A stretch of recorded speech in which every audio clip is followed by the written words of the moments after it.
saya Alfida Falruzana dari kelas 11 TKJ 1 akan mempresentasikan networking model. Materi ini berisi tentang konsep networking models, TCP/IP models, encapsulation and decapsulation, fuzzy layer model. Yang pertama, konsep networking models. Networking models adalah suatu aturan yang mendefinisikan bagaimana kumpulan perangkat komputasi saling terhubung. Jaringan komputer itu mengacu pada perangkat komputasi yang saling terhubung serta dapat bertukar data dan berbagi sumber daya satu sama lain. Untuk terjalinnya proses bertukar data tersebut diperlukannya aturan yang mendefinisikan bagaimana kumpulan komputer agar bisa saling komunikasi. Untuk saat ini, open standard networking models yang tersedia dan terkenal ada dua, yaitu TCP/IP model dan OSI model. For open networking models, setiap vendor membuat networking modelnya sendiri. Pada tahun 1974, IBM membuat sistem arsitektur network yang disingkat SNA. Setiap vendor memiliki networking modelnya sendiri. Seperti OSI model yang dibuat oleh International Organization for Standardization 50. Yang kedua, TCP/IP models yang dibuat US Department of Defense. Kemudian TCP/IP model. TCP/IP model ini merupakan jenis networking model yang saat ini umum digunakan. Jadi, TCP itu mendefinisikan suatu protokol agar antar komputer bisa saling berkomunikasi. Untuk membantu dalam memahami, setiap networking models itu dipecah menjadi bagian-bagian kecil yang disebut sebagai layer atau lapisan. Secara dokumentasi, TCP/IP model terdiri dari 4 layer. Namun, penerapan dalam real networks, TCP/IP model lebih mudah untuk dibagi menjadi 5 layer, seperti application layer, transport layer, network layer, data link layer, dan physical layer. Yang pertama, application layer.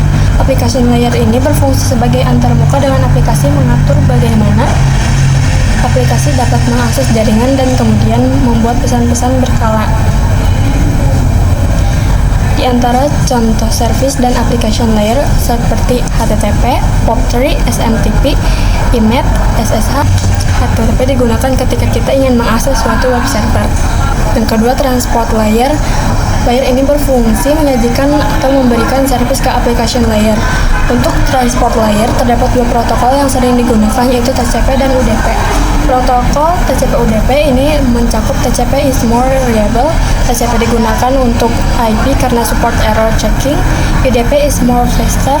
UDP digunakan untuk video streaming, games, dan aplikasi lain yang membutuhkan kecepatan data. Yang ketiga, network layer. Untuk network layer hanya terdapat satu contoh, yaitu IP. Dan IP menyediakan dua fitur yang sangat penting, yaitu addressing dan routing, yang dimana berfungsi untuk menangani konektivitas dan pemilihan jalur. Setiap perangkat jaringan yang memerlukan alamat unit jaringan. Yang pertama, addressing. Addressing itu memberikan nama pada perangkat di jaringan komputer. Yang kedua, untuk routing adalah salah satu fitur yang disediakan pada IP di bagian network layer yang bekerja layaknya kantor pos. Kemudian data link layer dan physical layer. Data link layer mendefinisikan protokol yang dibutuhkan pada physical layer. Salah satu fitur pada data link layer adalah frame check sequence, yaitu error detection mechanism. Addressing yang digunakan pada data link layer adalah MAC address. Physical layer ini mendefinisikan secara fisik apa yang digunakan untuk menghubungkan antar device. Selanjutnya, encapsulation and decapsulation. Encapsulation yaitu proses membungkus data dengan header pada data di setiap layernya, sedangkan decapsulation itu sebaliknya. Kemudian OSI model konsep. Untuk saat ini model yang sering digunakan itu TCP/IP, karena untuk dari sisi perkembangan TCP/IP lebih dominan dibanding OSI layer. Namun OSI layer biasanya dipelajari karena mudah dipahami. Sebelum networking model ada, setiap vendor membuat networking modelnya masing-masing. Karena setiap vendor memiliki networking model yang berbeda-beda, maka komunikasi antar vendor sulit dilakukan.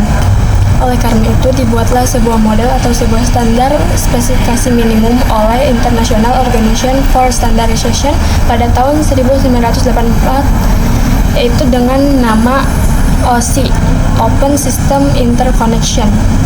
Kemudian layer-layer pada OSI model terdapat 7 lapisan. Yang pertama aplikasi layer, presentation layer, session layer, transport layer, network layer, data link layer, physical layer. Untuk lower layer berkaitan dengan user interface. Untuk upper layer berkaitan dengan bagaimana data itu mengalir. Sekian presentasi dari saya. Kurang lebihnya mohon dimaklumi. Wassalamualaikum warahmatullahi wabarakatuh.